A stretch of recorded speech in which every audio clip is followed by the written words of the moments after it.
Bab 1. Pancasila sebagai pemersatu bangsa.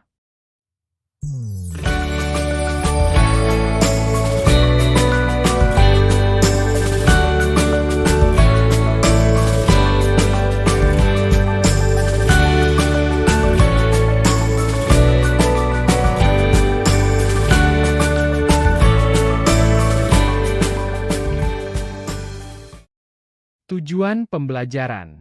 Setelah mempelajari dan mencermati uraian materi beserta aktivitas pembelajaran pada bab ini, kalian diharapkan mampu 1. Menganalisis ide-ide para pendiri bangsa tentang dasar negara pada sidang Badan Penyelidik Usaha-Usaha Persiapan Kemerdekaan, BPUPK. 2. Menganalisis dinamika kelahiran Pancasila. 3. Menganalisis kedudukan Pancasila sebagai dasar negara, pandangan hidup bangsa, dan ideologi negara. 4. Menunjukkan gagasan solutif mengatasi perilaku yang bertentangan dengan nilai-nilai Pancasila dalam kehidupan sehari-hari. Peta konsep.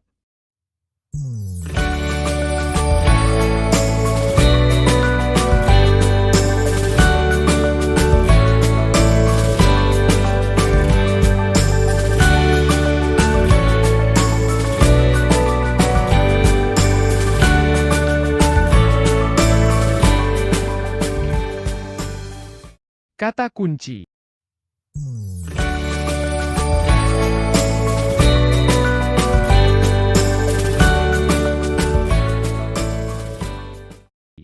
Coba perhatikan gambar tokoh-tokoh berikut. Sebutkan nama-nama mereka. Lalu, kelompokkan para tokoh pendiri bangsa yang berperan dalam perumusan dasar negara di dalam Panitia 9. Pada kelas 10 ini kalian akan mengkaji cara pandang para pendiri bangsa dalam merumuskan Pancasila sebagai dasar negara.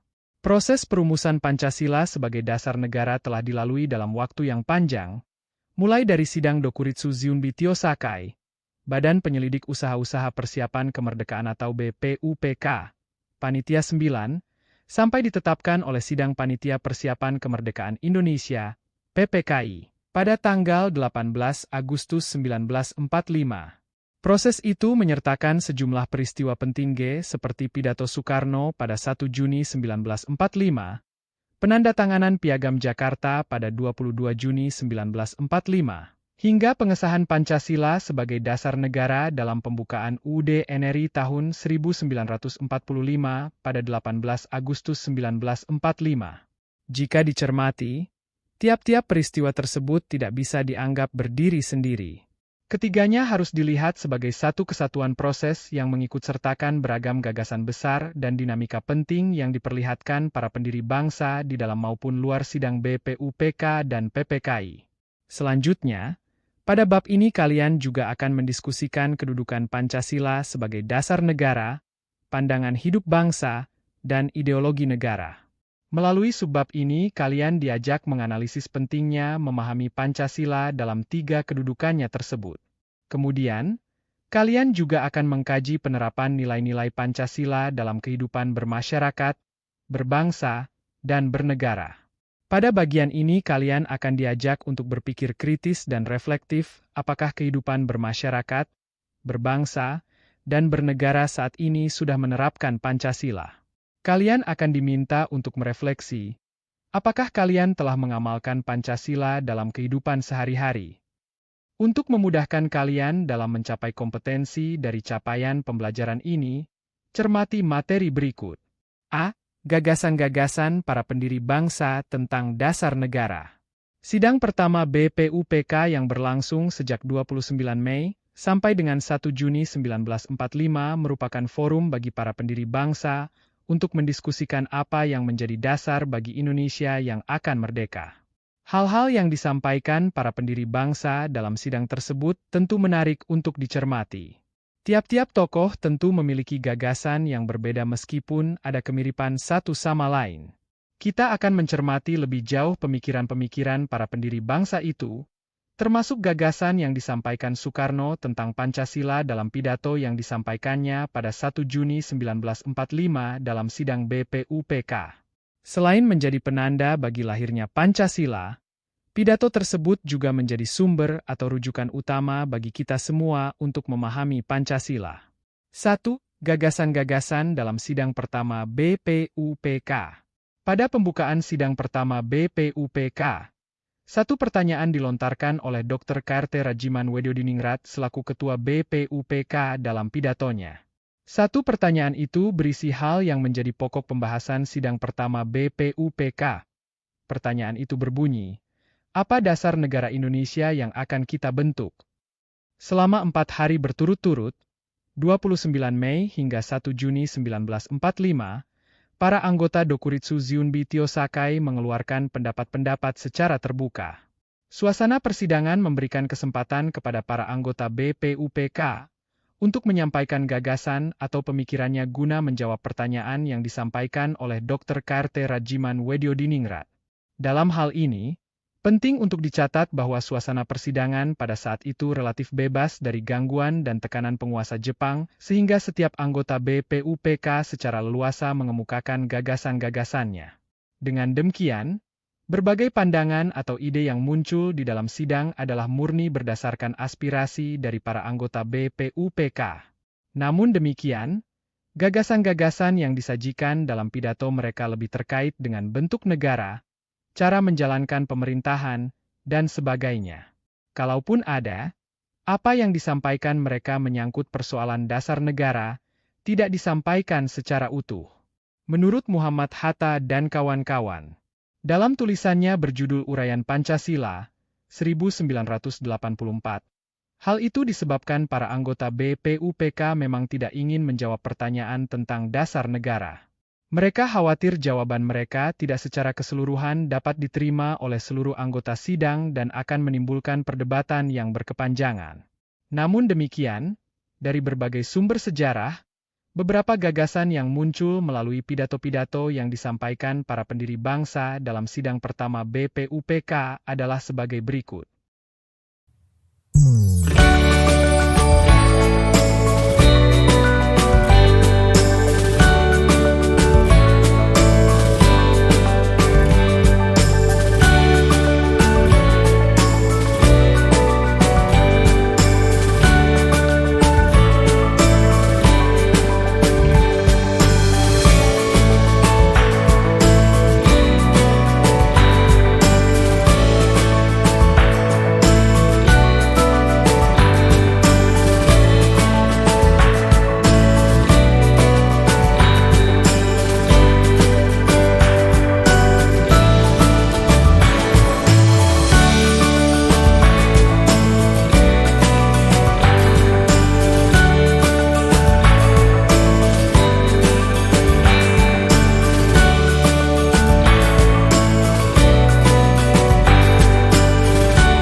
2. Gagasan Soekarno tentang Pancasila dalam pidato 1 Juni 1945.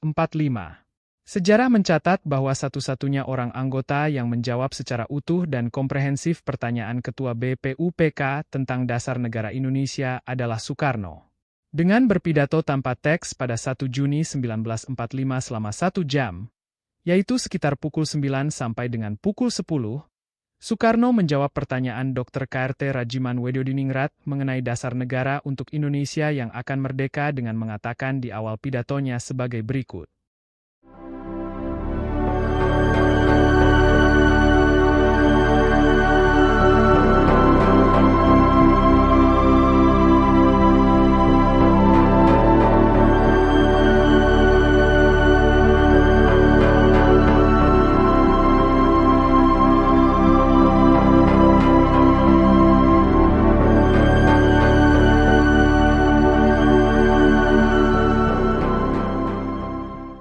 Filosofische Grondslag diambil dari bahasa Belanda yang artinya filsafat atau pikiran yang menjadi dasar dari sebuah negara.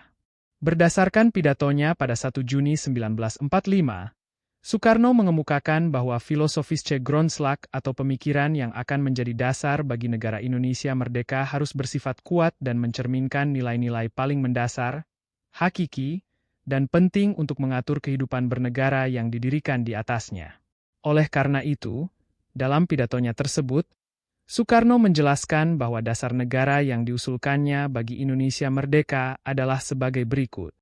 Pendek kata, bangsa Indonesia, Natie Indonesia, bukanlah sekadar satu golongan orang yang hidup dengan le désir d'être ensemble, keinginan untuk hidup bersama, di atas daerah yang kecil seperti Minangkabau, Madura, atau Yogyakarta, atau Sunda, atau Bugis, tetapi bangsa Indonesia ialah seluruh manusia-manusia yang telah ditentukan oleh Allah Subhanahu wa Ta'ala tinggal di kesatuan semua pulau-pulau Indonesia dari ujung utara Sumatera sampai ke Irian. Seluruhnya. Sebagai satu dasar, kebangsaan yang dimaksud Soekarno bukan sekadar keinginan dari setiap orang yang memiliki kesamaan nasib dijajah untuk bersatu menjadi sebuah bangsa Indonesia, melainkan juga kebersatuan antara orang-orang yang menjadi bangsa Indonesia tersebut dengan tanah airnya. B. Internasionalisme, perikemanusiaan. Dasar kedua ini disampaikan Soekarno dalam pidato pada 1 Juni 1945 berikut.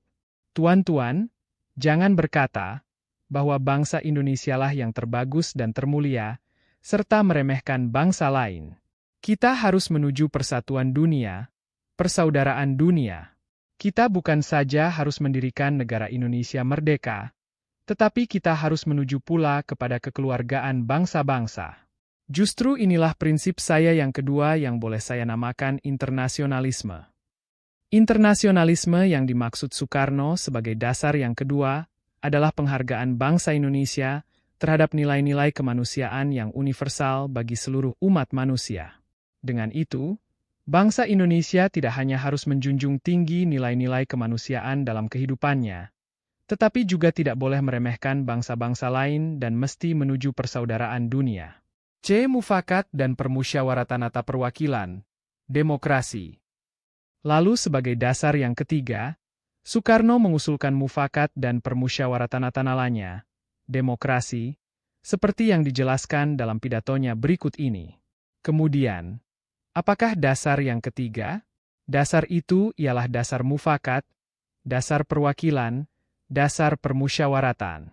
Negara Indonesia bukan satu negara untuk satu orang, bukan satu negara untuk satu golongan, walaupun golongan kaya. Tetapi kita mendirikan negara, semua buat semua, satu buat semua buat satu. Saya yakin syarat yang mutlak untuk kuatnya negara Indonesia ialah permusyawaratan perwakilan. Dengan dasar yang ketiga ini, menurut Soekarno, ia menginginkan agar negara Indonesia yang akan didirikan nantinya merupakan milik bersama dan bekerja untuk semua rakyat Indonesia.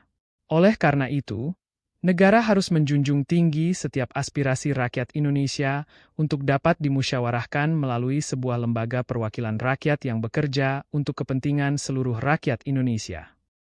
Kemudian dasar keempat yang diusulkan Soekarno melalui pidato 1 Juni 1945 adalah kesejahteraan sosial.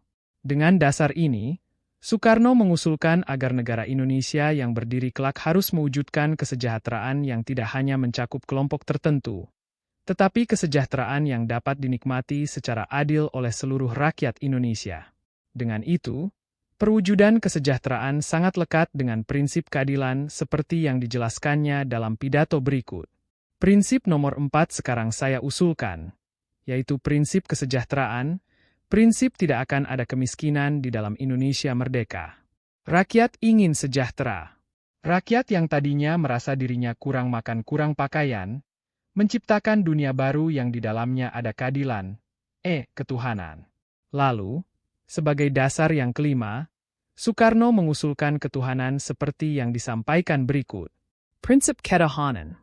Bukan saja bangsa Indonesia bertuhan, tetapi masing-masing orang Indonesia hendaknya bertuhan, Tuhannya sendiri, dan hendaknya negara Indonesia satu negara bertuhan. Ialah ketuhanan yang berkebudayaan, ketuhanan yang berbudi pekerti luhur, ketuhanan yang hormat menghormati satu sama lain. Hatiku akan berpesta raya jikalau saudara-saudara menyetujui bahwa negara Indonesia merdeka berasaskan ketuhanan yang Maha Esa. Yang dimaksud bertuhan oleh Soekarno bukan hanya negara Indonesia, tetapi juga setiap orang yang menjadi bagian dari bangsa Indonesia. Dengan dasar ketuhanan ini, seluruh orang Indonesia dikehendaki untuk menjalankan ajaran agama yang diyakininya secara leluasa dengan cara yang berkeadaban, yakni saling menghargai dan menghormati perbedaan agama-agama lain. Gagasan Soekarno tentang 5 dasar negara bagi negara Indonesia yang akan merdeka tersebut diberi nama Pancasila. Menurutnya dalam pidato 1 Juni 1945, kata Pancasila berasal dari gabungan 2 kata bahasa Sanskerta, yaitu panca yang berarti 5 dan sila yang berarti dasar. Sebelum menyelesaikan pidatonya, Soekarno menyatakan bahwa jangan mengira dengan tercapainya kemerdekaan, maka perjuangan bangsa Indonesia telah mencapai tujuannya. Kemerdekaan bukanlah akhir dari perjuangan. Bangsa Indonesia harus mewujudkan cita-citanya pada masa kemerdekaan.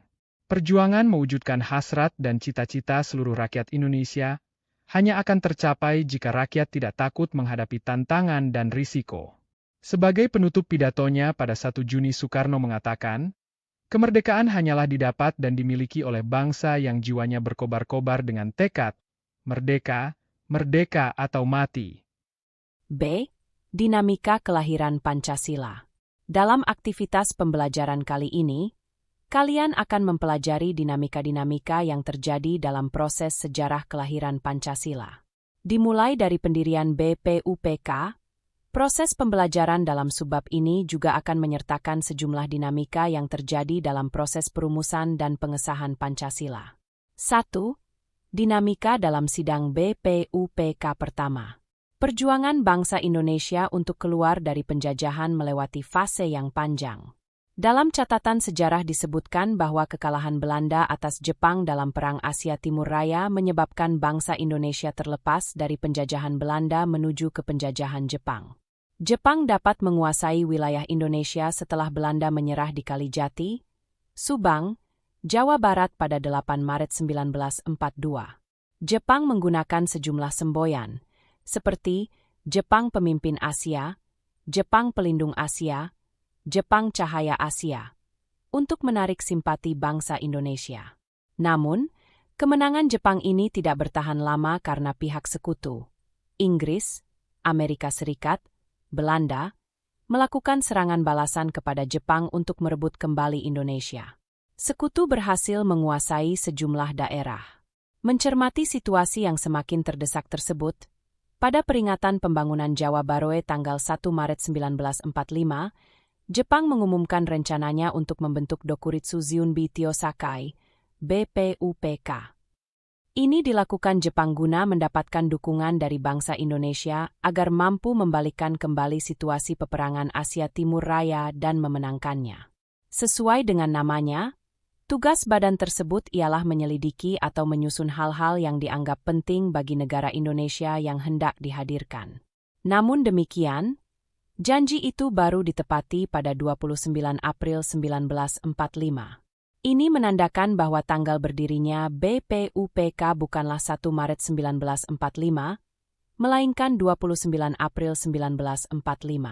Selain itu, penting untuk disampaikan pula bahwa penamaan penting untuk badan yang dibentuk ini ialah Badan Penyelidik Usaha-Usaha Persiapan Kemerdekaan, BPUPK.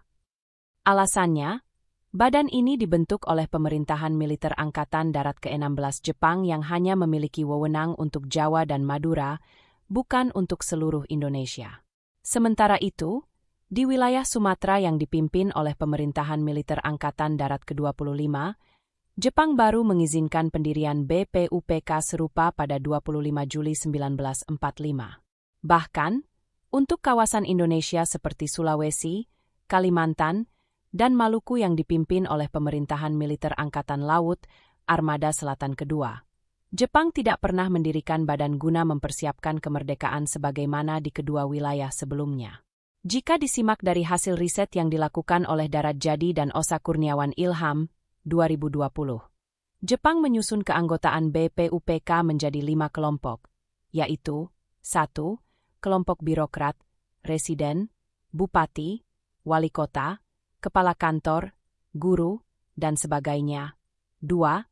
Kelompok independen, pengacara, pengusaha, wartawan, dan sebagainya. 3. Kelompok ulama. 4. Kelompok pergerakan nasionalis. 5. Kelompok perwakilan Jepang. Selain itu, di dalam keanggotaan BPUPK tersebut, kita dapat menemukan sejumlah orang peranakan, keturunan asing. 4 orang di antaranya merupakan keturunan Tionghoa, 1 orang keturunan Arab, dan 1 orang keturunan Eropa. Terkait keanggotaan ini, ada 8 orang Jepang yang menjadi anggota istimewa BPUPK termasuk Ichibangase Yoshio. Meskipun menjadi anggota, 8 orang Jepang tersebut tidak aktif di dalam sidang-sidang yang diadakan. Mereka lebih berperan sebagai pengamat. Terakhir terkait keanggotaan, perlu dijelaskan pula bahwa ada beberapa orang perempuan yang masuk menjadi BPUPK, yakni Maria Oelva Santoso dan RSS Soenarjo Mango Poespito. Sebagaimana dicatat oleh Abe Kusuma dalam bukunya berjudul Lahirnya Undang-Undang Dasar 1945, keanggotaan BPUPK secara keseluruhan berjumlah 76 orang. Mereka terdiri atas 1 orang ketua, Kaicho, yakni Dr. KRT Rajiman Wedyodiningrat, 2 orang wakil ketua, Fuku Kaicho, yakni RP Soeroso dan Ichibangase Yoshio, Jepang. 60 orang anggota, IN. 6 anggota tambahan, baru menjadi anggota pada masa sidang kedua, 10, hingga 17 Juli 1945. Dan 7 orang anggota istimewa, Tokubetsu IN, yang berasal dari Jepang. Selengkapnya, susunan nama-nama para anggota BPUPK adalah sebagai berikut.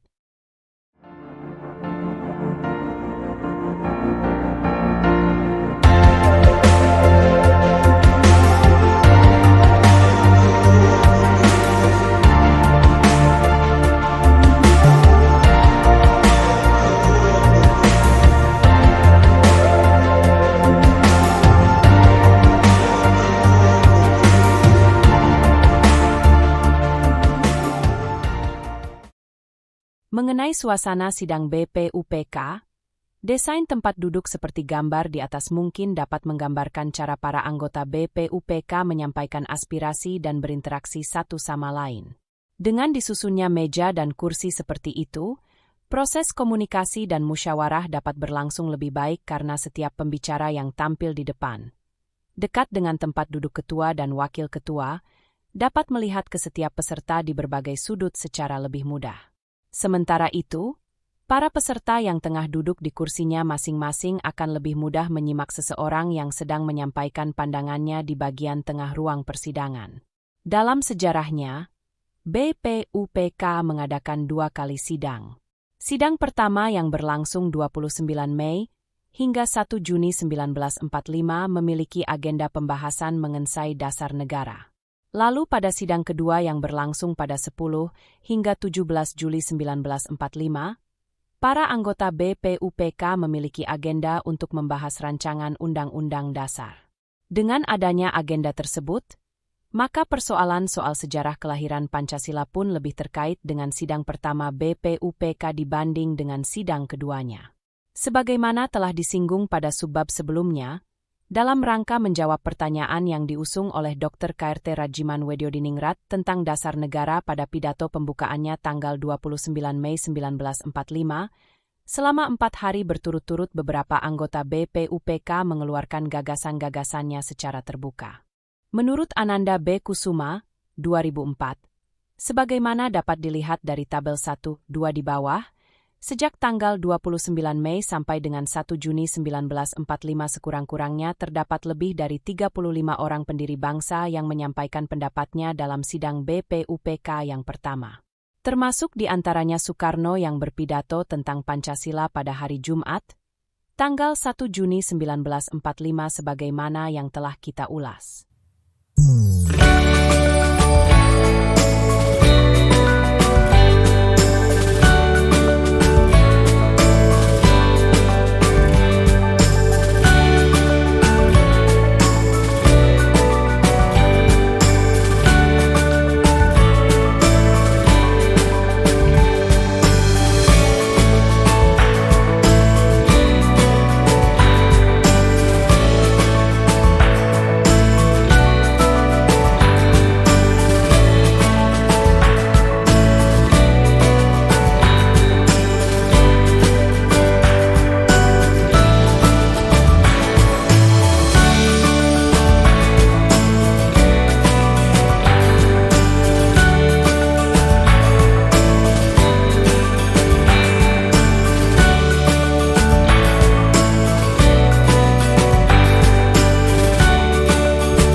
Menurut catatan yang diberikan oleh Darat Jadi dan Osa Kurniawan, 2020.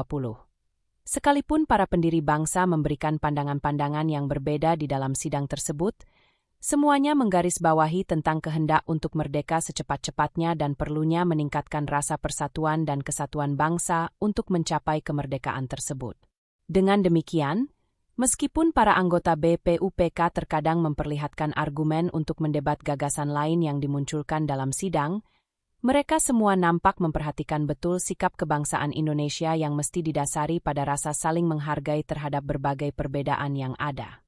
Ini membuktikan bahwasanya semangat kebangsaan Indonesia yang diikrarkan dalam Kongres Pemuda 2 tahun 1928 telah meresap ke dalam setiap cara pandang anggota BPUPK. 2. Dinamika dalam perumusan Pancasila.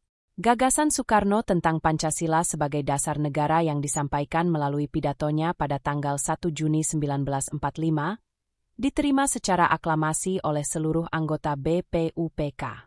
Dengan demikian, setelah seluruh pembicara menyampaikan pidato-pidatonya dalam sidang pertama BPUPK, Dr. KRT Rajiman Wedyodiningrat selaku Ketua BPUPK memutuskan untuk membentuk sebuah panitia dengan tugas menyusun rumusan tentang dasar negara dengan pidato Soekarno sebagai bahan utama ditambah usul dari semua anggota BPUPK yang mengajukannya.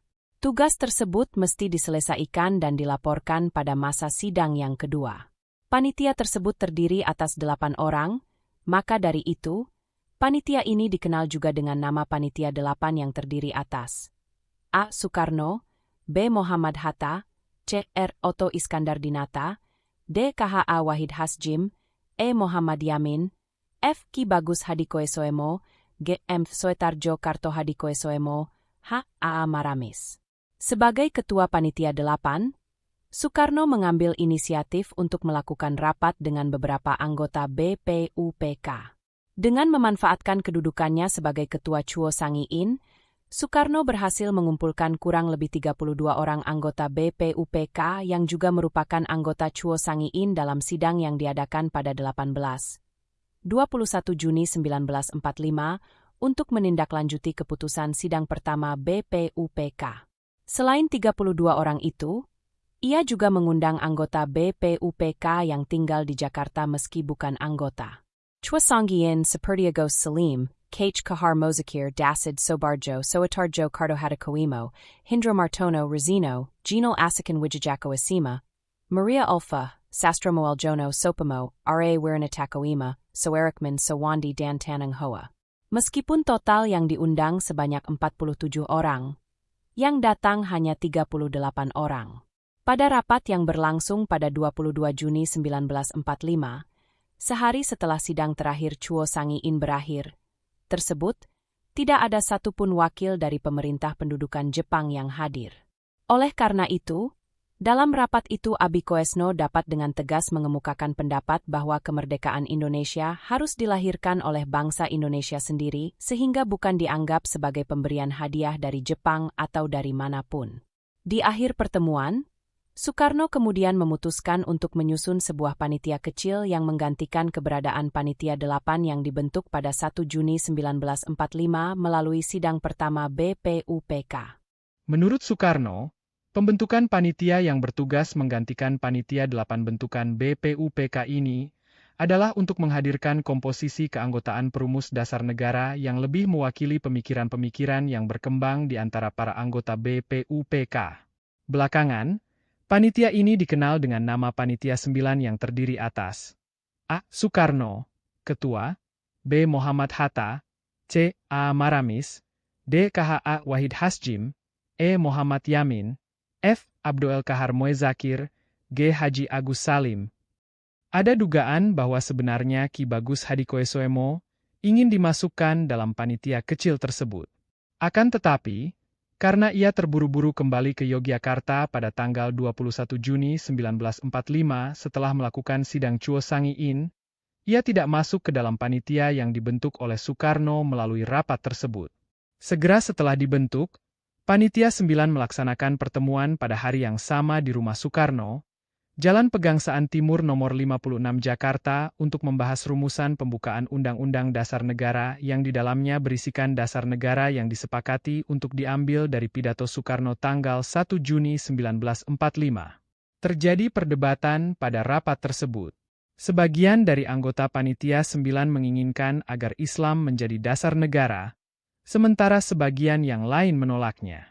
Usulan-usulan sejumlah anggota untuk menjadikan Islam sebagai dasar negara mendapatkan sanggahan dari anggota lainnya. Namun demikian, perdebatan tersebut pun berakhir dengan kesepakatan berupa rumusan sila, ketuhanan dengan kewajiban menjalankan syariat Islam bagi pemeluk-pemeluknya di dalam Pancasila. Setelah itu, Muhammad Yamin sebagai salah satu anggota Panitia 9 diminta Soekarno untuk membuat suatu teks rancangan pembukaan Undang-Undang Dasar yang di dalamnya berisi rumusan Pancasila yang sudah disepakati oleh seluruh anggota Panitia 9. Namun demikian, teks yang dibuat Muhammad Yamin tersebut dirasa terlalu panjang sehingga kemudian Panitia 9 membuat teks yang lebih pendek. Setelah usai, Soekarno menamakan rancangan pembukaan Undang-Undang Dasar tersebut dengan nama Mukadimah. Soekiman menamainya Gentleman's Agreement, dan Muhammad Yamin menamainya dengan Piagam Jakarta. Dalam Piagam Jakarta, Pancasila sebagai dasar negara memiliki rumusan sebagai berikut. 1. Ketuhanan, dengan kewajiban menjalankan syariat Islam bagi pemeluk-pemeluknya. 2. Kemanusiaan yang adil dan beradab. 3. Persatuan Indonesia. 4. Kerakyatan yang dipimpin oleh hikmat kebijaksanaan dalam permusyawaratan perwakilan. 5. Keadilan sosial bagi seluruh rakyat Indonesia. Saat masa sidang BPUPK kedua berlangsung pada 10 hingga 17 Juli 1945, rumusan naskah rancangan pembukaan UUD NRI 1945 yang disepakati pada 22 Juni 1945 oleh Panitia 9 dibacakan oleh Soekarno di dalam permulaan sidang itu. Di dalam naskah rancangan pembukaan Undang-Undang Dasar tersebut, terdapat 3 bagian penting, yaitu sebagai berikut. A. Bagian pertama. Bagian pertama merupakan pernyataan kemerdekaan. Pernyataan ini didasari oleh pengalaman bangsa Indonesia yang mengalami penjajahan atau kolonialisme selama ratusan tahun. Di dalamnya, termuat isi bahwa kemerdekaan bagi bangsa Indonesia merupakan hak seperti halnya yang harus dimiliki oleh seluruh bangsa yang ada di dunia. Oleh karena itu, segala penjajahan di dunia harus dihapus karena tidak sesuai dengan prinsip kemanusiaan dan keadilan. B. Bagian kedua. Pada bagian ini, pembukaan UUD menjelaskan hasil dari tuntutan kemerdekaan bangsa Indonesia. Dengan rahmat Allah yang Maha Kuasa, bangsa Indonesia mencapai pintu gerbang kemerdekaan untuk mewujudkan cita-cita seluruh bangsa, yaitu masyarakat yang merdeka, bersatu, berdaulat, adil, dan makmur. C. Bagian ketiga. Bagian ini berisi pernyataan tentang pembentukan pemerintahan negara Indonesia sebagai bagian dari Negara Kesatuan Republik Indonesia yang memiliki tugas-tugas sebagai berikut. 1. Melindungi segenap bangsa Indonesia dan seluruh tumpah darah Indonesia. 2. Memajukan kesejahteraan umum. 3. Mencerdaskan kehidupan bangsa. Dan 4. Ikut melaksanakan ketertiban dunia yang berdasarkan kemerdekaan, perdamaian abadi, dan keadilan sosial. Di dalam bagian ketiga inilah terletak rumusan Pancasila sebagai dasar negara. Selain menyepakati rancangan rumusan Pancasila sebagai dasar negara beserta Piagam Jakarta sebagai pembukaan Undang-Undang Dasar Negara Republik Indonesia tahun 1945, UUD NRI 1945, masa sidang kedua BPUPK menyepakati pula rancangan batang tubuh UUD NRI 1945 yang tersusun atas pasal-pasal. Dengan hadirnya kesepakatan tersebut, sidang kedua BPUPK ditutup pada 17 Juli 1945. Sidang itu sekaligus menjadi akhir tugas dari BPUPK. 3. Dinamika dalam pengesahan Pancasila. Segera setelah Sekutu menjatuhkan bom atom di Hiroshima pada tanggal 6 Agustus 1945, kabar tersebut tersebar dan diterima oleh para tokoh kemerdekaan di tanah air. Mengetahui posisi Jepang yang semakin terhimpit dalam Perang Asia-Pasifik mendorong para tokoh nasional untuk segera menyatakan kemerdekaan dari penjajahan Jepang. Dalam situasi genting seperti itu, pemerintahan kolonial Jepang melalui perwira tingginya, Hisaichi Terauchi mengumumkan pembentukan sebuah panitia untuk mempersiapkan kemerdekaan Indonesia pada 7 Agustus 1945. Lalu, pada tanggal 12 Agustus 1945, pemerintah kolonial mengumumkan keanggotaan PPKI berjumlah 21 orang. Soekarno ditunjuk sebagai ketua dan Muhammad Hatta ditunjuk sebagai wakilnya.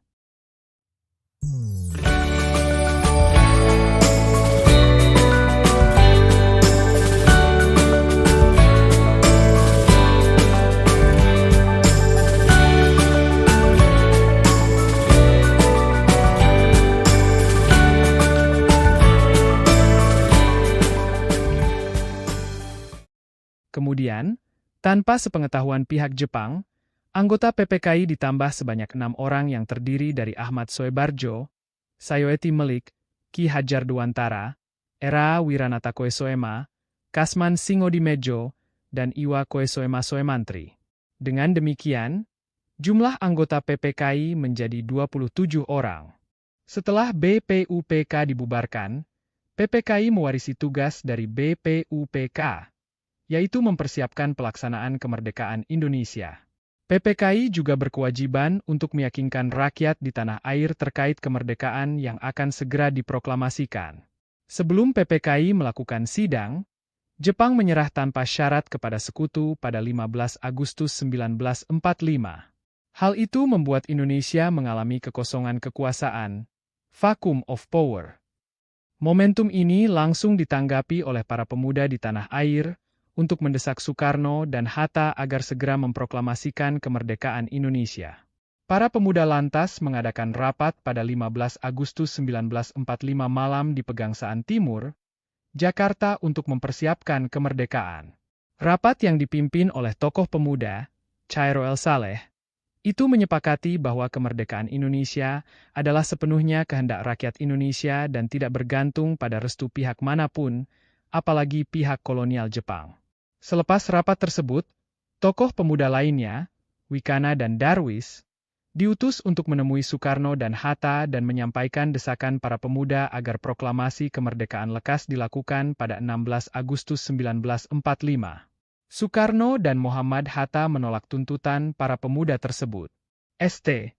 Sularto dan Dorothea Rini Yunarti dalam konflik di balik proklamasi menjelaskan bahwa penolakan Soekarno dan Hatta didasarkan pada pertimbangan bahwa proklamasi kemerdekaan Indonesia tidak dapat dilakukan secara gegabah dan harus dibahas dengan para anggota PPKI yang telah terbentuk.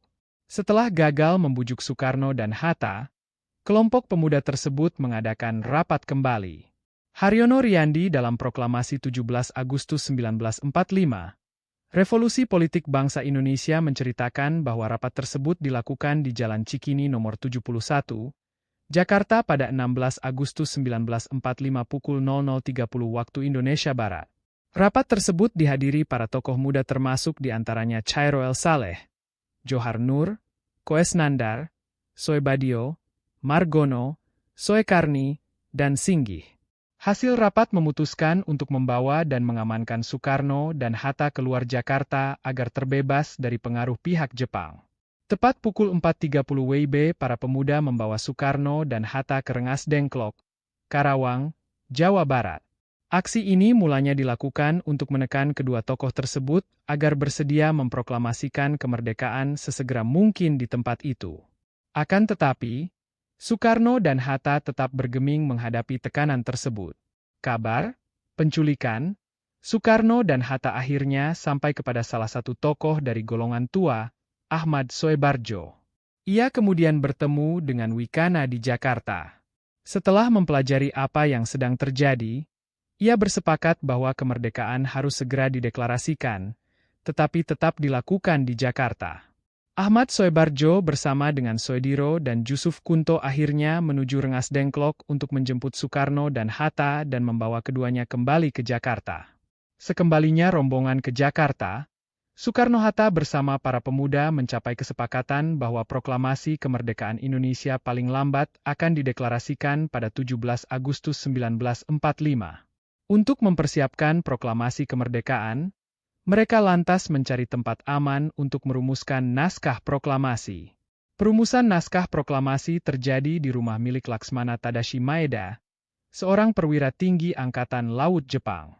Rumah Tadashi Maeda dipilih sebagai lokasi perumusan naskah teks proklamasi karena alasan keamanan dan kedekatan hubungan Tadashi Maeda dengan Ahmad Soebardjo dan Muhammad Hatta. Diketahui beberapa orang turut hadir dalam peristiwa perumusan naskah proklamasi tersebut, yaitu Soekarno, Muhammad Hatta, Ahmad Soebardjo, Soediro, Soekarni, B.M. Diah, serta beberapa orang Jepang seperti Laksmana Tadashi Maeda, Shigetada Nishijima, Tomegoro Yoshizu, dan Miyoshi. Meski begitu, tidak semua orang tersebut terlibat secara langsung dalam perumusan naskah proklamasi. Menurut Muhammad Hatta dan Ahmad Soebardjo dalam bukunya masing-masing berjudul Untuk Negeriku dan Lahirnya Republik Indonesia, perumusan naskah proklamasi terjadi di ruang makan rumah Laksmana Maeda.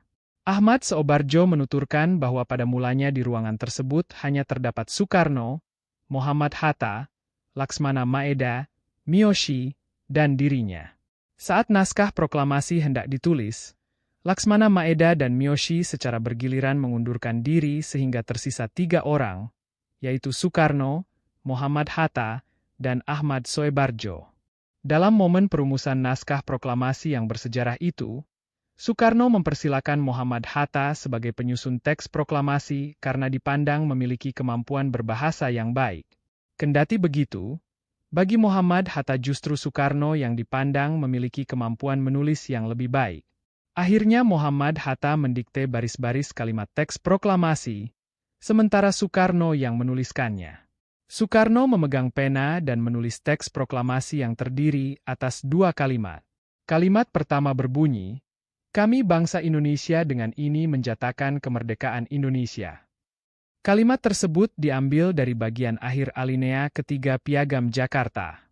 Sementara itu, kalimat kedua yang berbunyi, "Hal-hal jang mengenai pemindahan kekuasaan dan lain-lain, diselenggarakan dengan cara saksama dan dalam tempoh jang sesingkat-singkatnya," merupakan pemikiran Muhammad Hatta yang kemudian mendapatkan koreksi atau perbaikan.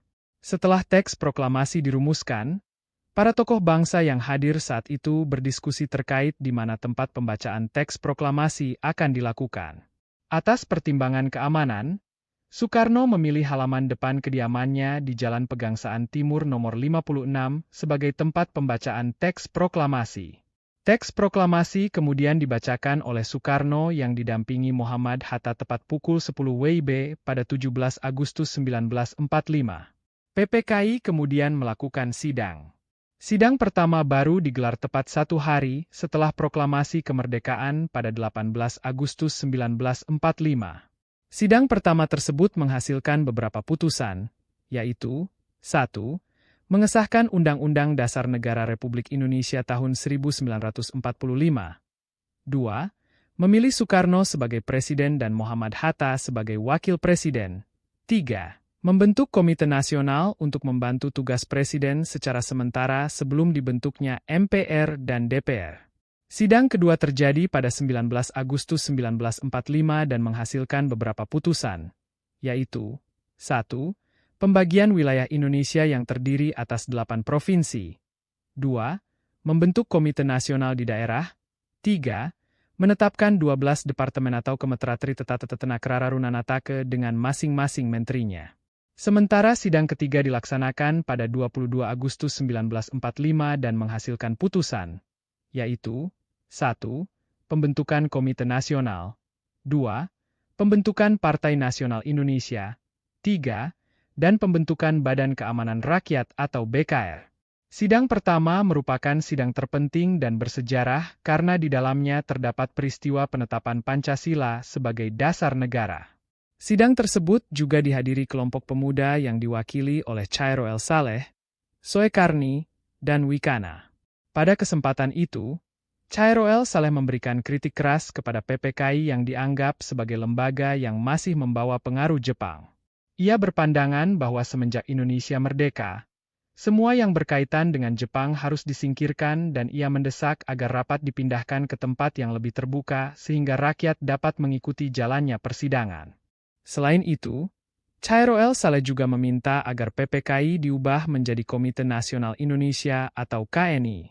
Muhammad Hatta, seperti yang diakuinya dalam buku Untuk Negeriku, merespons tuntutan para pemuda yang disuarakan Chairul Saleh dengan mengatakan bahwa, kepada Jepang kami katakan bahwa rapat ini adalah rapat panitia, dan terhadap rakyat kami tanggung jawabkan bahwa rapat ini adalah rapat Komite Nasional Indonesia pertama. Soekarno mendukung sepenuhnya pernyataan Muhammad Hatta tersebut. Dalam sidang tersebut juga terjadi pembahasan penting berkenaan dengan keberatan dari para pemeluk agama selain Islam terhadap kalimat di dalam rancangan pembukaan Undang-Undang Dasar yang berbunyi, ketuhanan, dengan kewajiban menjalankan syariat Islam bagi pemeluk-pemeluknya. Keberatan tersebut disampaikan oleh seorang perwira Angkatan Laut Jepang kepada Muhammad Hatta pada sore hari, 17 Agustus 1945. Muhammad Hatta mendapati bahwa para pemeluk agama selain Islam di Indonesia bagian timur, salah satunya Johannes Latuharhari, merasa didiskriminasi dengan adanya kalimat di atas. Dikatakan bahwa saudara-saudara di Indonesia bagian timur lebih memilih untuk berdiri di luar Republik Indonesia yang baru merdeka jika kalimat tersebut tidak diubah. Muhammad Hatta sebagai wakil ketua PPKI lantas mengajak para tokoh Islam mengadakan rapat kecil pada pagi hari tanggal 18 Agustus 1945 sebelum sidang pertama dimulai untuk membahas kalimat ketuhanan dengan kewajiban menjalankan syariat Islam bagi pemeluk-pemeluknya yang masih terdapat dalam rancangan pembukaan UUD NRI 1945. Sejarah mencatat, rapat tersebut berlangsung selama 15 menit dengan kesepakatan penting, yaitu mengubah kalimat tersebut menjadi ketuhanan Yang Maha Esa. PPKI kemudian melakukan sidang pertamanya dan dapat terlaksana dengan cepat karena tokoh-tokoh Islam lebih mengutamakan persatuan bangsa di atas kepentingan lainnya. Sidang pertama PPKI resmi dibuka pada pukul 11.30 WIB dan diikuti oleh 27 orang anggota. Soekarno mengawali sidang dengan sebuah pidato yang mengingatkan para anggota PPKI bahwa Indonesia sedang berada dalam zaman peralihan yang berubah secara cepat. Karenanya, mereka harus menyesuaikan diri dengan bertindak cepat pula.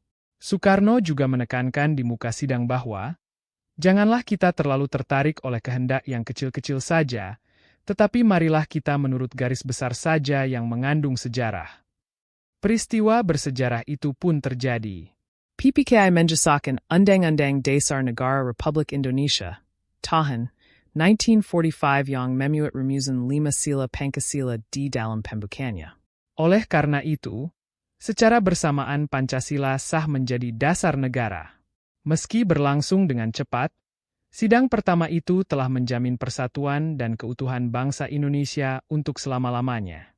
Dengan melihat keseluruhan proses kelahiran dan perumusan Pancasila menjadi dasar negara, kalian pasti paham bahwa proses kesejarahan tersebut diawali dengan kelahirannya pada 1 Juni 1945, lalu diikuti oleh perumusan pada 22 Juni 1945 dan disahkan kemudian oleh sidang PPKI yang berlangsung pada 18 Agustus 1945.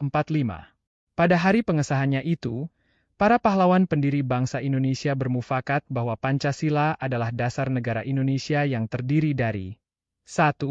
Ketuhanan yang Maha Esa. 2. Kemanusiaan yang adil dan beradab. 3. Persatuan Indonesia. 4. Kerakyatan yang dipimpin oleh hikmat kebijaksanaan dalam permusyawaratan atas perwakilan. 5. Keadilan sosial bagi seluruh rakyat Indonesia.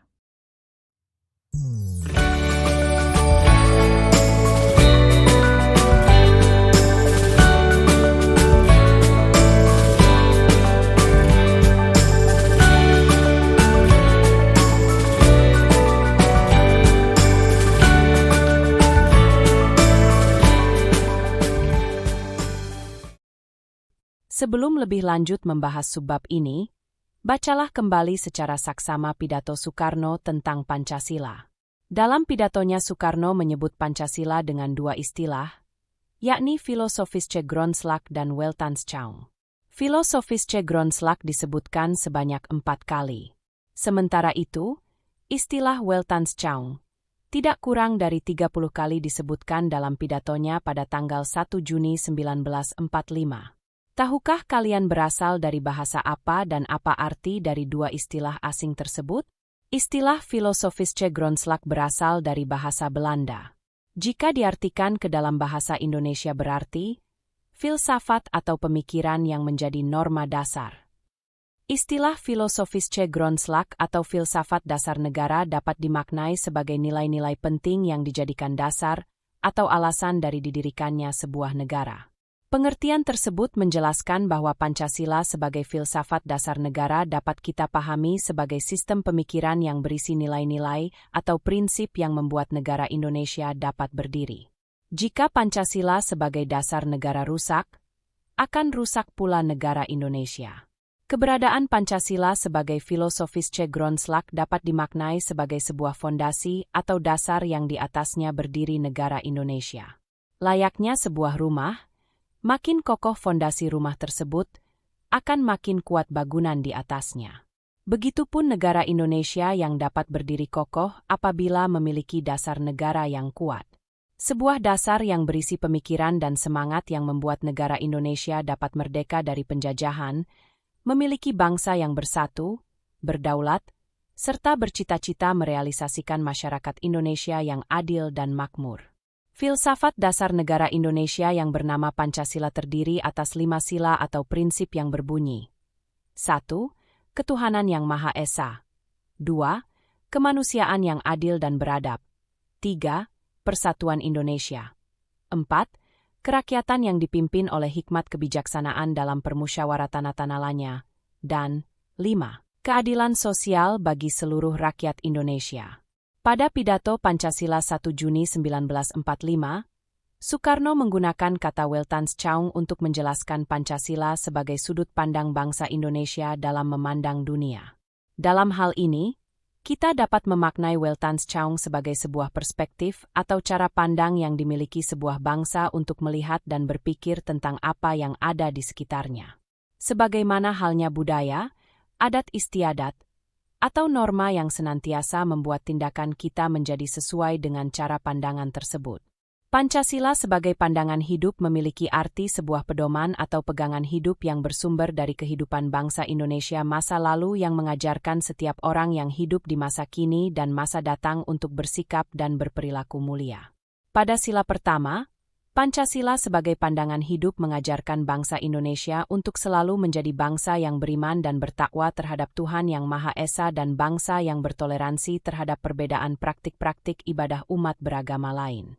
Kemudian dalam sila kedua, Pancasila sebagai pandangan hidup menganggap semua manusia adalah makhluk ciptaan Tuhan yang memiliki kemuliaan, tidak peduli suku, bangsa, atau agamanya.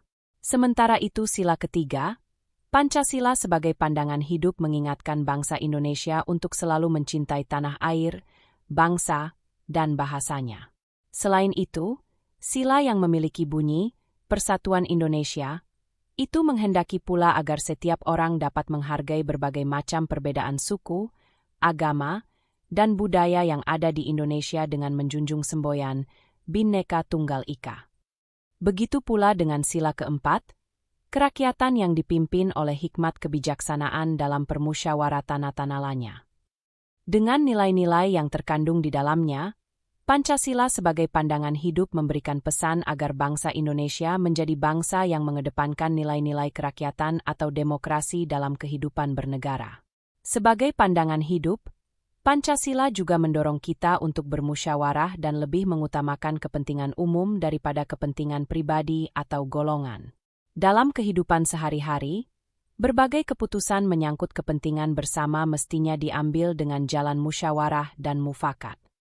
Pancasila memiliki beberapa kedudukan, yaitu 1. Pancasila sebagai dasar negara, 2. Pancasila sebagai pandangan hidup bangsa, dan 3. Pancasila sebagai ideologi negara. Berikut ini penjelasan ketiganya. 1. Pancasila sebagai dasar negara. Pancasila sebagai dasar negara sebetulnya memiliki arti yang mirip dengan apa yang dikatakan oleh Soekarno pada tanggal 1 Juni 1945 sebagai Philosophische Grondslag atau filsafat dasar negara.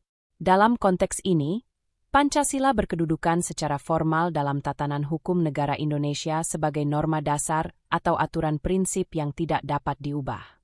Pancasila sebagai dasar negara mengandung pengertian bahwa setiap sendi-sendi ketatanegaraan harus berdasar pada nilai-nilai Pancasila. Dengan kata lain, Pancasila harus senantiasa menjadi spirit dalam bernegara. Pancasila sebagai dasar negara dinyatakan oleh Soekarno dalam pidatonya pada hari terakhir sidang pertama BPUPK tanggal 1 Juni 1945. Salah satu isi pidatonya ialah menjadikan Pancasila sebagai dasar falsafah bangsa atau Philosophische Grondslag bagi bangsa Indonesia yang merdeka. Usulan Soekarno tersebut diterima dengan baik oleh seluruh anggota sidang BPUPK, BPIP, 2020-65. Oleh karena itu, jika kata Pancasila sebagai dasar negara dihilangkan, runtuhlah negara Indonesia yang berdiri di atasnya. Negara tidak memiliki lagi landasan hukum yang membuat kehidupan warga negara menjadi tertib dan teratur.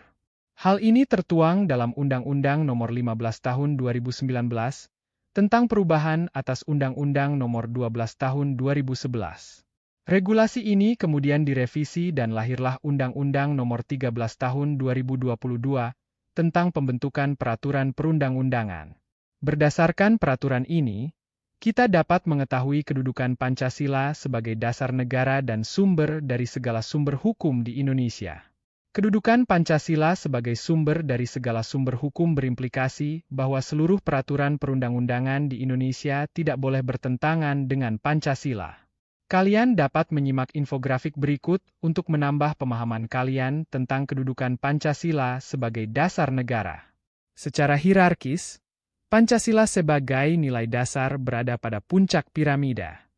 Hans Kelsen, 2005, menyatakan bahwa norma hukum berjenjang dan hierarkis. Artinya, norma hukum yang berada di bawah bersumber dan berdasarkan pada norma hukum yang lebih tinggi. Norma hukum yang lebih tinggi juga bersumber dan berdasar dari norma yang lebih tinggi lagi. Demikian seterusnya hingga berhenti pada norma, tertinggi yang dinamika norma dasar, Grundnorm.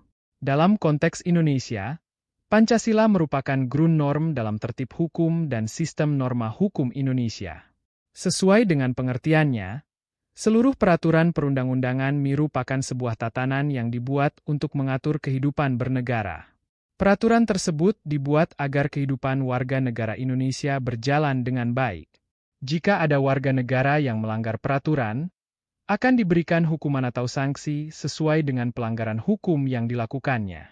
Sanksi atau hukuman yang terdapat dalam suatu peraturan perundang-undangan dapat dimaknai sebagai alat pemaksa yang membuat seseorang harus menaati peraturan tersebut.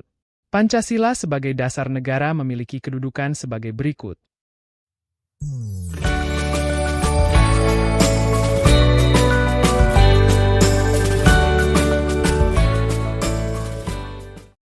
A. Sumber dari segala sumber hukum di Indonesia. B. Mencakup suasana kebatinan Undang-Undang Dasar tahun 1945. C. Mewujudkan cita-cita hukum bagi hukum dasar negara. D. Menjadi sumber semangat bagi Undang-Undang Dasar tahun 1945. E. Mengandung norma-norma yang mengharuskan Undang-Undang Dasar tahun 1945 mewajibkan perintah maupun penyelenggara negara lain untuk memelihara budi pekerti luhur. Dengan demikian, seluruh warga negara Indonesia wajib memiliki kesadaran hukum. Kesadaran hukum sendiri dapat didefinisikan sebagai kesadaran individu atau kelompok masyarakat terhadap peraturan perundangan-undangan yang berlaku. Kesadaran hukum sangat penting dan diperlukan agar tercipta ketertiban, kedamaian, dan keadilan masyarakat. 2. Pancasila sebagai pandangan hidup. Setelah kalian mempelajari kedudukan Pancasila sebagai dasar negara, sekarang saatnya kalian mempelajari kedudukan Pancasila sebagai pandangan hidup. Kedudukan Pancasila sebagai sebuah pandangan hidup bangsa relevan dengan istilah Weltanschauung atau pandangan hidup yang disampaikan oleh Soekarno pada tanggal 1 Juni 1945. Pancasila sebagai pandangan hidup dapat dimaknai sebagai sebuah tata nilai yang berfungsi seperti halnya budaya atau norma yang telah hidup turun-temurun di tengah-tengah masyarakat. Sebuah pedoman hidup yang mengikat dan memandu berbagai komponen bangsa Indonesia agar tetap hidup dari generasi ke generasi. Dengan demikian, tanpa Pancasila sebagai pandangan hidup, bangsa Indonesia akan hidup terombang-ambing karena tidak memiliki pedoman. Tanpa Pancasila, Indonesia menjadi bangsa yang tidak tertata dan teratur hidupnya karena tidak memiliki nilai-nilai keteladanan untuk dipraktikkan dalam kehidupan bermasyarakat.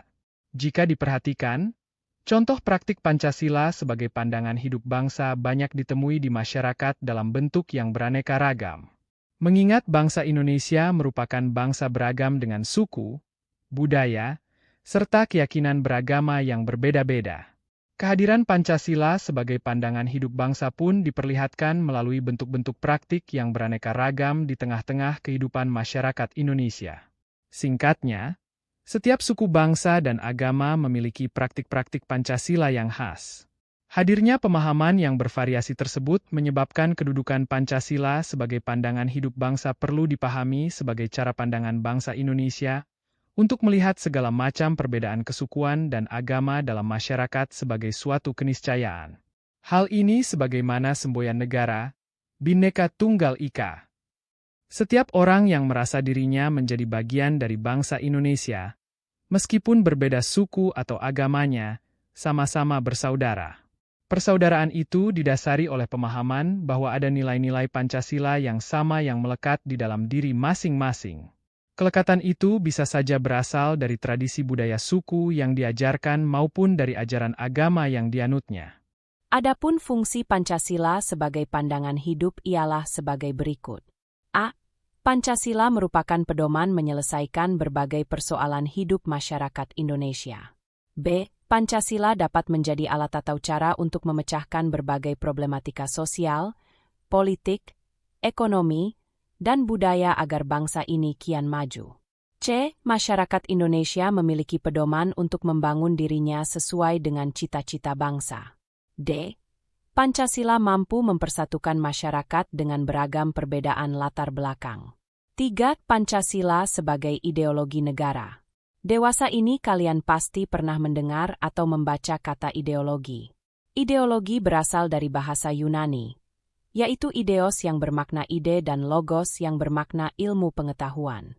Secara umum, ideologi dapat didefinisikan sebagai kumpulan ide, gagasan, keyakinan, kepercayaan yang menyeluruh, yang mengatur tingkah laku manusia dalam berbagai sendi kehidupan, Kaelan, 2013, 61.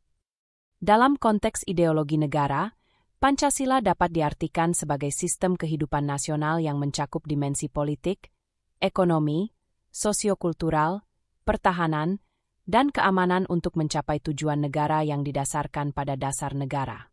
Oleh karena itu, dalam konteks ini, Pancasila harus dijadikan sebagai bintang penuntun dalam penyelenggaraan politik ketatanegaraan, ekonomi, hukum, sosial budaya, dan pertahanan keamanan negara, termasuk pula politik luar negeri. Pancasila sebagai ideologi negara dapat diartikan sebagai seperangkat pemikiran yang berasal dari pengalaman kehidupan bangsa Indonesia yang diyakini kebenarannya lantaran mampu menjaga kehidupan bangsa. Pancasila mengandung nilai-nilai yang menuntun bangsa Indonesia merealisasikan kehidupan masyarakat yang adil dan makmur. D. Aktualisasi Pancasila.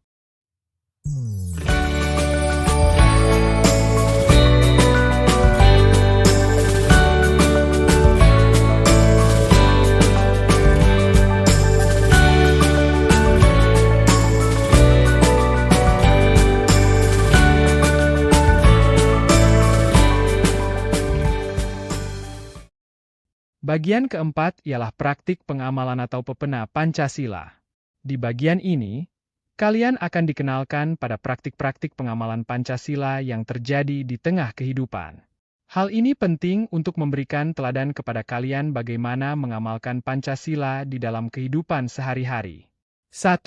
Penerapan nilai-nilai Pancasila dalam kehidupan bermasyarakat, berbangsa, dan bernegara. Kalian mungkin sering bingung ketika diminta untuk menerapkan nilai-nilai Pancasila.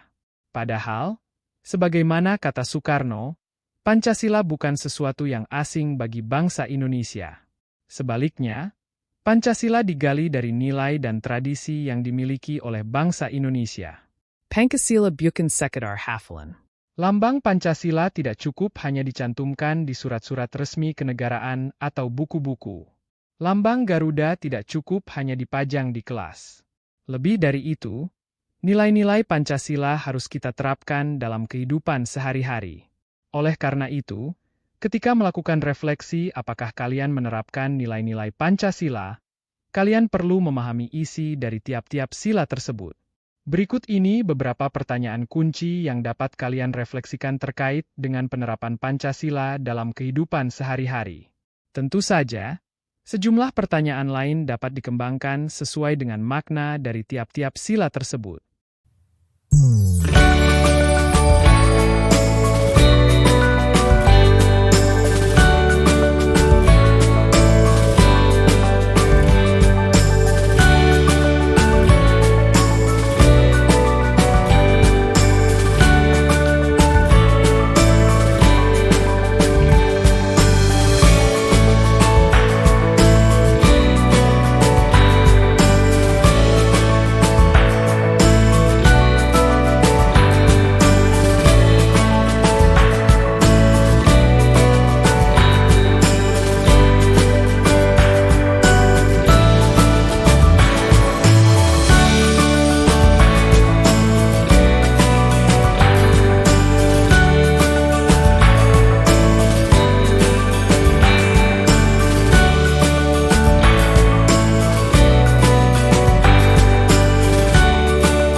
Setelah melakukan refleksi diri tentang penerapan Pancasila dalam diri kalian, saatnya kalian memahami materi penerapan Pancasila.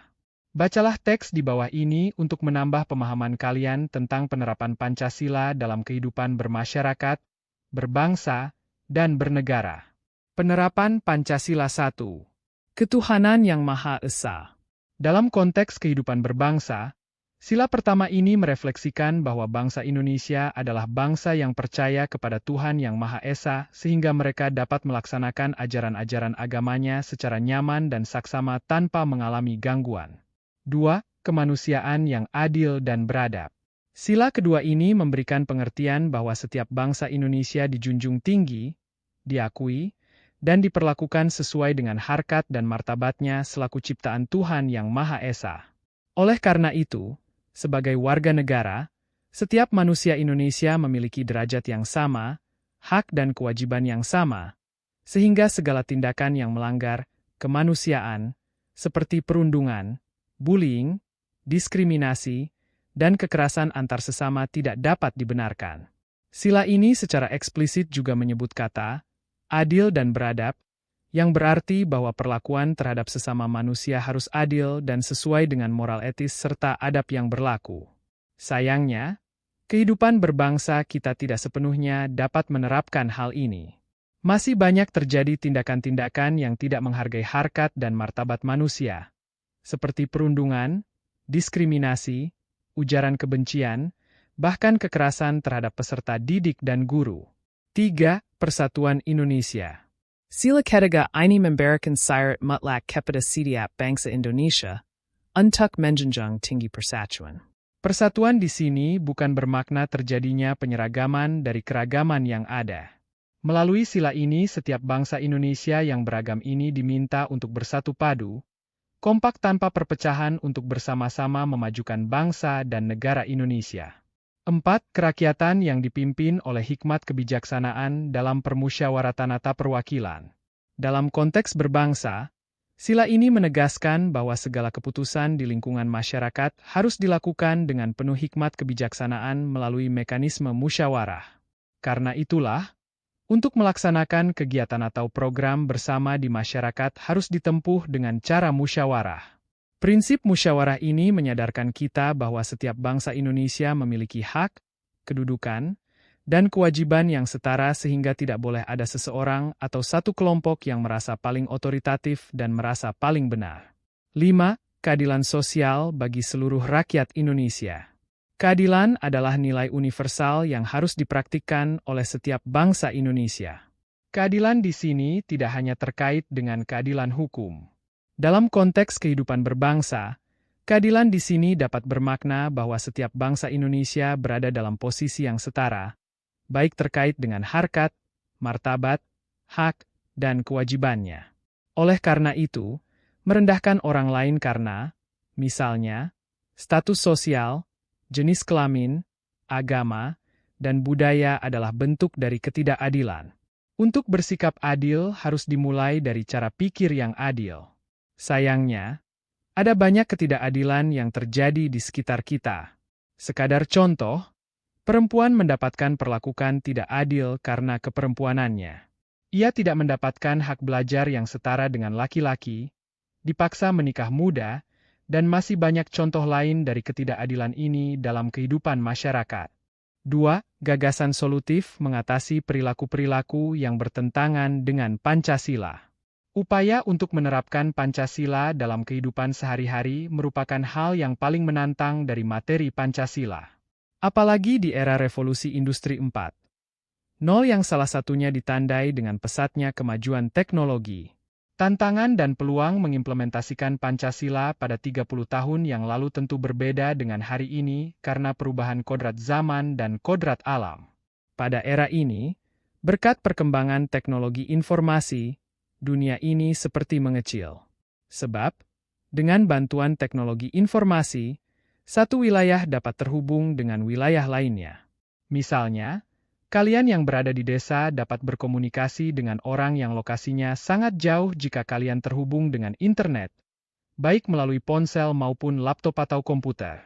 Kita yang berada di Indonesia dapat melihat dan membaca peristiwa yang terjadi di negara lain dengan bantuan teknologi informasi. Ini tentu berbeda dengan era awal kemerdekaan, di mana kemajuan teknologi informasi tidak sepesat saat ini. Perkembangan teknologi informasi ini tentu memberikan peluang dan tantangan dalam menerapkan Pancasila. Dengan bantuan teknologi informasi, kita dapat mengampanyekan nilai-nilai Pancasila ke seluruh penjuru dunia. Tidak hanya itu, praktik kehidupan kita yang berlandaskan Pancasila juga dapat menjadi inspirasi bagi bangsa-bangsa di dunia. Contohnya, Indonesia dikenal sebagai bangsa yang sangat beragam atau berbineka. Ada banyak suku, ras, bahasa, dan agama atau kerpayan di Indonesia. Namun, di tengah keragaman tersebut, bangsa Indonesia tetap dapat hidup rukun dan damai antar sesama. Tradisi-tradisi yang menunjukkan persaudaraan, kerukunan, dan kedamaian yang dipegang teguh oleh bangsa Indonesia dapat menjadi bahan kampanye kepada dunia tentang kerukunan dalam kebinekaan. Hal tersebut dapat menjadi inspirasi bagi daerah-daerah yang berkonflik. Di Bali, misalnya, ada tradisi ngejot, yaitu memberikan makan kepada tetangga, yang berlangsung dan mengharmoniskan pemeluk Islam dan Hindu. Di Maluku, ada tradisi pelagandong, suatu perjanjian persaudaraan satu daerah dengan daerah lainnya.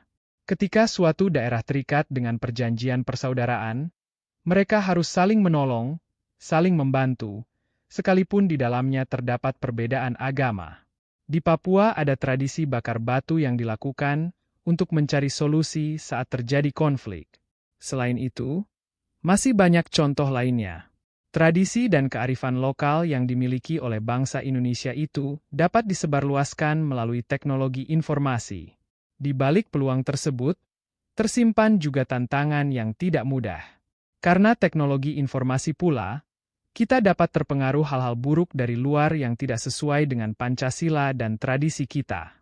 Karena teknologi informasi pula, hoaks dan ujaran kebencian menyebar sangat masif di media sosial sehingga informasi yang kita terima bukan saja tidak benar, tetapi seringkali juga merugikan kita.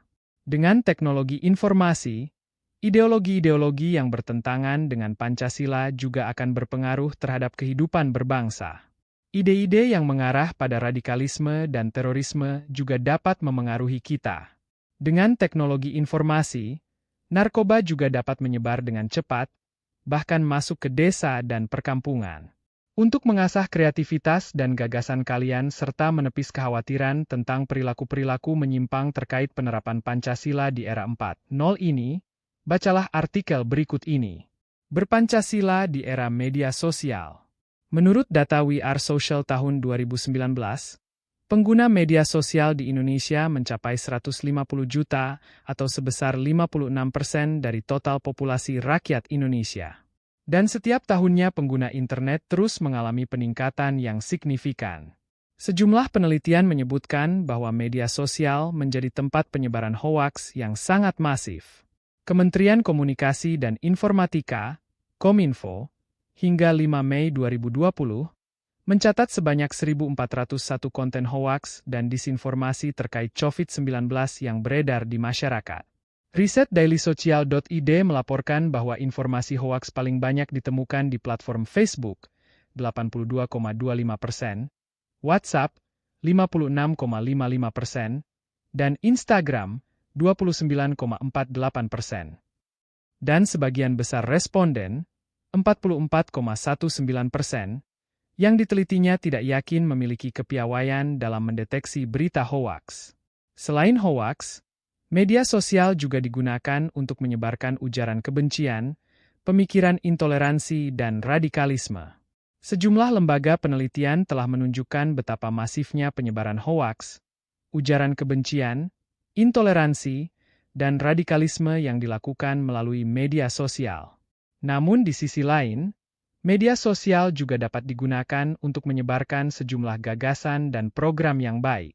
Aktivitas mengumpulkan dana melalui media sosial yang disebut dengan crowdfunding untuk melakukan kebaikan, seperti membantu pengobatan orang yang sakit, memperbaiki rumah, dan sebagainya, juga banyak dilakukan. Ini artinya, media sosial itu bermata dua.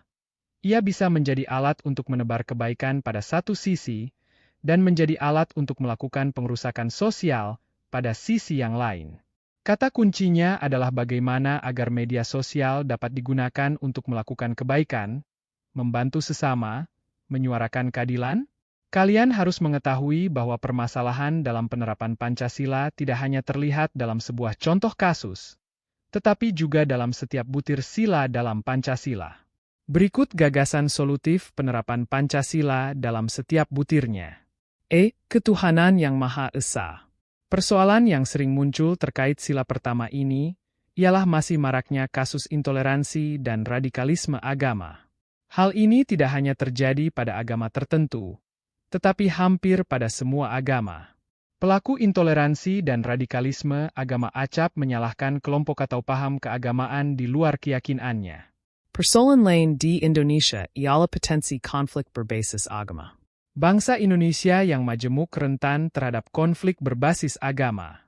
Sejarah mencatat konflik bernuansa agama pernah beberapa kali terjadi di Indonesia, seperti konflik Ambon dan konflik Poso. Salah satu solusi dari persoalan tersebut ialah masyarakat harus mampu hidup berdampingan secara damai dan saling menghormati satu sama lain meski berbeda agama dan keyakinan. Dalam sila pertama Pancasila banyak terkandung makna dan nilai-nilai toleransi antar umat beragama.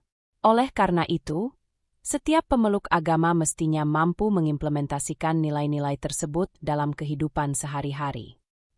Kemanusiaan yang adil dan beradab. Pandemi COVID-19 yang terjadi sejak tahun 2020 di hampir seluruh dunia, termasuk Indonesia, menyisakan banyak persoalan.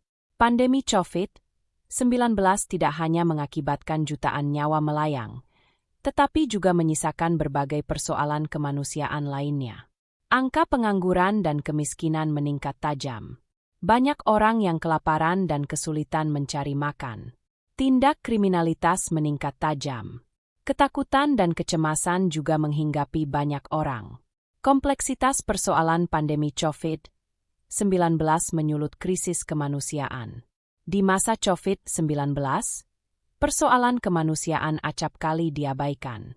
Tidak sedikit manusia yang mengedepankan ego pribadi atau kelompoknya dan mengabaikan nasib sesama.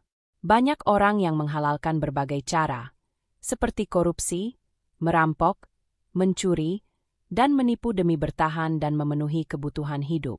Padahal, pandemi COVID-19 mestinya justru mengasah kepekaan dan naluri kemanusiaan kita sekaligus menguatkan ikatan solidaritas sosial. Kita semestinya menunjukkan empati dan solidaritas antar sesama. Jika ada satu orang yang sakit, orang lain merasakan yang sama. Pandemi COVID-19 mestinya menumbuhkan sikap kepedulian sosial untuk saling membantu. Sebab, manusia pada dasarnya saling membutuhkan satu sama lain. Mahfud, 2021. Dalam konteks inilah penting kiranya mengimplementasikan sila kedua Pancasila yang syarat dengan pesan dan nilai-nilai kemanusiaan dan keadaban. Persatuan Indonesia. Salah satu tantangan bangsa Indonesia saat ini ialah menjaga persatuan dan kesatuan bangsa. Secara geopolitik, ada cukup banyak tantangan dan ancaman, baik yang berasal dari dalam maupun dari luar negeri. Ancaman yang berasal dari dalam antara lain ancaman kelompok separatis teroris, KST, Papua. Merebaknya berita bohong atau hoaks dan ujaran kebencian, hate speech, merupakan contoh lain ancaman integrasi bangsa di era kekinian. Sementara ancaman yang datang dari luar, misalnya klaim sepihak negara lain atas wilayah teritorial Indonesia, seperti sengketa di perairan Natuna Utara. Menghadapi berbagai ancaman disintegrasi bangsa tersebut, setiap warga negara Indonesia harus memiliki kesadaran dan komitmen kuat dalam menjaga persatuan bangsa. Sikap dan perilaku yang dapat memecah belah persatuan harus dicegah dan dihindari. Berita bohong, hoaks, dan ujaran kebencian, hate speech, tidak boleh dibiarkan merebak karena dapat mengoyak tenun kebangsaan. Oleh karena itu, dibutuhkan etika bermedia sosial agar tidak merusak tatanan sosial dan persatuan bangsa. Sila ketiga Pancasila selain memuat nilai-nilai persatuan juga mengajarkan nilai-nilai nasionalisme, cinta tanah air, kepada kita dengan mengedepankan kepentingan bangsa di atas kepentingan individu atau kelompok. D. Kerakyatan yang dipimpin oleh hikmat kebijaksanaan dalam permusyawaratan perwakilan. Permasalahan pada sila keempat ini ialah tantangan demokrasi. Tantangan demokrasi dimaknai sebagai tantangan dalam melaksanakan dan menjalankan demokrasi secara baik dan benar di Indonesia. Persoalan demokrasi sangat berat, terutama bagi negara-negara berkembang seperti Indonesia yang notabene belum memiliki kematangan dalam berdemokrasi. Salah satu contoh ancaman demokrasi yang kerap kita jumpai terutama saat hajatan demokrasi ialah money politik, politik uang. Tidak hanya itu, jual beli jabatan, korupsi, nepotisme, dan penyalahgunaan jabatan juga merupakan contoh lain dari ancaman demokrasi. Menyikapi berbagai ancaman dan tantangan dalam berdemokrasi, sudah semestinya kita kembali pada Pancasila, yaitu dengan cara mengamalkan nilai-nilai demokrasi sebagaimana terkandung dalam sila keempat Pancasila. Nilai-nilai demokrasi yang dimaksud ialah demokrasi Pancasila yang mengedepankan musyawarah mufakat, kearifan, dan kegotong royongan. E. Keadilan sosial bagi seluruh rakyat Indonesia. Permasalahan sila kelima antara lain berupa tantangan mewujudkan keadilan sosial bagi seluruh rakyat Indonesia. Keadilan sosial dalam konteks ini mencakup seluruh aspek kehidupan. Salah satu aspek yang penting ialah aspek ekonomi. Sebagaimana diketahui bersama bahwa masih terjadi banyak ketimpangan, kesenjangan, dan ketidakadilan ekonomi di Indonesia. Salah satu cara untuk menanggulanginya ialah dengan mengintensifkan pemberdayaan masyarakat secara sistematis dan terencana. Hal ini menjadi penting mengingat keterbatasan ekonomi seolah menjadi lingkaran setan yang tidak berujung. Tanpa adanya campur tangan pemerintah untuk membantu perekonomian masyarakat, maka kehidupan ekonomi masyarakat yang kurang berdaya akan selalu tertinggal dibandingkan dengan masyarakat pemilik modal. Akibatnya, kesenjangan sosial akan terus dan semakin menganga. Dalam konteks inilah, diperlukan komitmen dan sinergi bersama, baik pemerintah maupun seluruh rakyat Indonesia, untuk mengimplementasikan dan mengampanyekan nilai-nilai keadilan sosial bagi seluruh rakyat Indonesia dalam kehidupan bermasyarakat, berbangsa, dan bernegara.